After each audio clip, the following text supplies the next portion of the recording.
Sir, these bills, these legislations require attention to detail. They need to be thoroughly researched.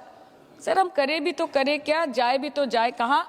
आधे से ज्यादा bill तो इस सदन में बिना चर्चे के पास हो जाता है। Sir, over the last 10 years, more than 67% of the budget has been guillotined. Between 2019 and 23, about 18% of the union budget was voted out on without discussion. In 2023, the entire union budget, and in 24-25, 89% of the budget was passed without discussion. एक साल चुप बैठने के बाद opposition के दबाव में आकर आप मणिपुर पे चर्चा करने पर मजबूर हुए, और किया भी तो कब? रात के 2 बजे जब देश सो रहा था। आप चाहते हैं कि हम ये सब देखें और इस सदन में चुप रहे। बंगाल के हक का 2 लाख करोड़ बाकी है। हर दिन कोई नया कमीशन, कोई नई एजेंसी आ जाती है राज्य सरकार और रूलिंग पार्टी को डिस्टर्ब करने। इलेक्शन कमीशन के बलबूते पर लाखों करोड़ों वोटरों का नाम काट रहे हैं आप, और आप बोलते हैं कि हम इस सदन में आवाज ना उठाए, इसका विरोध ना करें। आज SIR के चलते पूरे देश में 150 से ऊपर लोगों की मौत हो गई। BLOs ने आत्महत्या कर ली। आम आदमी को चिंता से, डर से दिल का दौरा आ गया। 105 साल की बूढ़ी माई से लेकर व्हीलचेयर पे बैठा एक विकलांग भाई तक, गर्भवती महिलाओं को हियरिंग के लाइन पे घंटों दर घंटे आपने खड़ा करके रखा।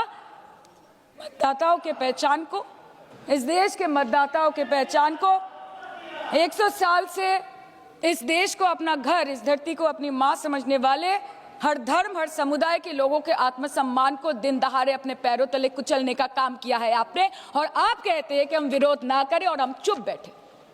सर, बाहर विरोध करते हैं तो FIR होगा, ED CBI होगी, कार्रवाई होगी, और सदन के अंदर प्रोटेस्ट करे तो सस्पेंड कर देंगे। सर, हमारे साथी आज भी मकर द्वार पे बैठे हैं बाहर सस्पेंड होके। 2023 के विंटर सेशन में 141 ऑपोजिशन MPs को एक साथ सस्पेंड कर दिया गया था, और करने के बाद भारतीय न्याय संहिता लेकर आए एक नया क्रिमिनल लॉ जो पूरे देश के क्रिमिनल कोड के प्रोसीजर को बदल देता है, जो स्टेट्स के लॉ एंड ऑर्डर को डायरेक्टली अफेक्ट करता है। सर, बाहर भी बुलडोजर चलाएंगे और सदन के अंदर भी बुलडोजर चलाएंगे। सर, ऐसा नहीं होता है।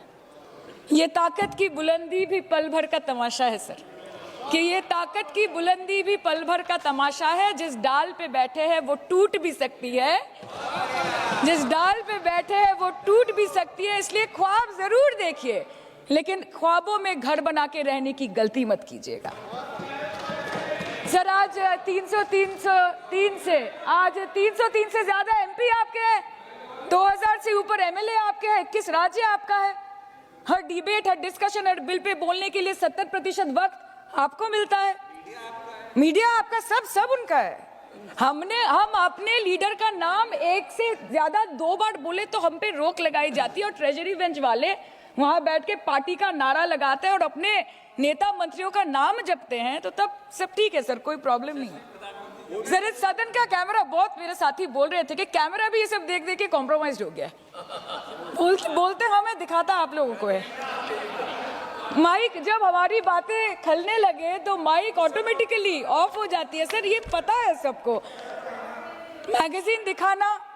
मैगजीन दिखाना, किताबों से कोट करना राहुल जी, अखिलेश जी, अभिषेक जी को अलाउड नहीं है, पर ब्लू आइड बॉय को अलाउड है सर, अलाउड है सर। मैं नाम नहीं ले रही हूँ, अच्छी बात बोलिए। आप सही कहते हैं सर कि देश देख रहा है, देश सच में देख रहा है कि कैसे ऑपोजिशन आ भी करती है तो हो जाती है बदनाम, और वो कत्ल भी करते हैं तो चर्चा नहीं होता। और हम मानते हैं कि LOP का सलाहकार कोई नहीं है सर, परंतु प्रधानमंत्री जी का सलाहकार बनके उनको सदन में आने से रोक दिया, ये कहकर कि महिला सांसदों से उनको खतरा है। सर, आपने तो हमको देशवासियों के सामने आतंकवादी बना दिया। हम लड़ते हैं आपसे, संविधान हाथ में लेके लड़ते हैं, हाथ में हमारे तलवार नहीं है सर। और सर, ये देश के लोग समझ गए हैं कि आपको महत्वपूर्ण विषयों पर बात नहीं करनी है, महत्वपूर्ण विषयों पर बात नहीं करनी है सर, के ऊपर चर्चा चल रहा है। सर, पार्लियामेंटरी प्रोसीजर ये सर, मुद्दे पर भी आना कीजिए, चर्चा नहीं करनी है सर, ठीक है। बेरोजगारी पे चर्चा नहीं करनी है, हाँ जी, शिक्षा पे नहीं करनी है, स्वास्थ्य पे नहीं करनी है, बजट पे नहीं करनी है, प्रदूषण, SIR, डिफेंस, विदेश नीति, नेशनल सिक्योरिटी पे नहीं करनी है, 16 फाइल्स पे नहीं करनी है। मुद्दा है स्पीकर्स का रिमूवल, उसके ऊपर बैठ के सिर्फ वाह मोदी जी वाह करना है सर, कीजिए। पर आपसे विनती इतनी है कि डेमोक्रेसी को बचाइए, और कृपया इस सदन को किसी पार्टी ऑफिस मत बनने दीजिए सर, यही दरख्वास्त है। क्योंकि ये सदन जैसे हमारे आदरणीय प्रधानमंत्री के लिए मंदिर है, वैसे हमारे लिए भी मंदिर है, और गणतंत्र हमारी पूजा है, संविधान हमारी गीता है। और इस मंदिर में बैठ के अगर कोई झूठ बोले और गीता पे हाथ रखे, कोई अन्याय करे, तो sir all India Trinamool Congress जो इस देश की 3rd लार्जेस्ट ऑपोजिशन है, that will surely not pander or surrender to your step motherly, or should I say step fatherly attitude. अंत में अध्यक्ष महोदय मैं पुनः ये कहना चाहती हूँ कि ओम बिरला सर से व्यक्तिगत रूप से मुझे कोई भी विरोध नहीं है, और मुझे ये बुरा लग रहा है कहते हुए कि मैं पहली बार की सांसद हूँ और मेरे पहले टर्म में उनके विरोध में मुझे ये अविश्वास और अनास्था प्रस्ताव लाना पड़ रहा है। मैं चाहती हूँ कि उनकी चेहरे की हंसी सदैव बरकरार रहे। और इसी संदर्भ में मैं एक शेर कह के अपनी बात खत्म करना चाहती हूँ कि तू लाख बेवफा है मगर सर उठा के चल, कि तू लाख बेवफा है मगर सर उठा के चल, दिल रो पड़ेगा तुझे पशेमान देखकर। Thank you so much.